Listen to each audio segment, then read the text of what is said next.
and I traveled to dozens of places across the country and ended up with 9 different places that I explored and how the word is passed. One of them is Monticello Plantation. Monticello, as many folks know, is where Thomas Jefferson lived. And what I learned, if you're like me in my American history classes when I was a kid, is that Thomas Jefferson is the intellectual founding father of this country. He was responsible for the conception of the Declaration of Independence, helped James Madison write the Constitution. He represents the best of our national aspirations, the best of our American ideals.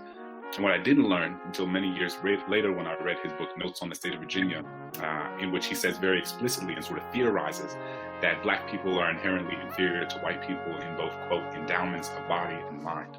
Theorizes that the slave is incapable of love, incapable of possessing or sustaining complex emotion. Right about Phillis Wheatley, considered to be the first published Black poet in the history of the United States, he's, well, Black people don't have the ability to love. They don't have the emotional capacity with which to create art. So we can call this something else, but we shouldn't call it poetry, and said that her work was, quote, beneath the dignity of criticism.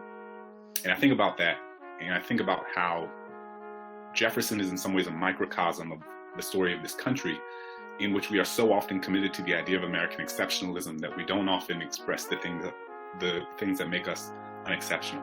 And we don't reckon with the fact that America is a place that has provided incredible opportunity for millions and millions of people across generations, but has also done so at the expense of millions and millions of other people. And that Jefferson is a sort of complicated embodiment of those entanglements and those sort of complicated dualities. And I became interested in how a place like Monticello wrestles with those dualities. And what does it mean to present Thomas Jefferson as someone who's a brilliant man, but also deeply racist? Someone who helped draft the Declaration of Independence and also enslaved 600 people. Someone who built the sort of philosophical pillars upon which the American project was constructed, and also enslaved 4 of his own children that he had by one of his enslaved workers, Sally Hemings. And what does it mean for an institution to tell both of those stories, and not just to tell part of the story, but to tell it holistically? Hachette,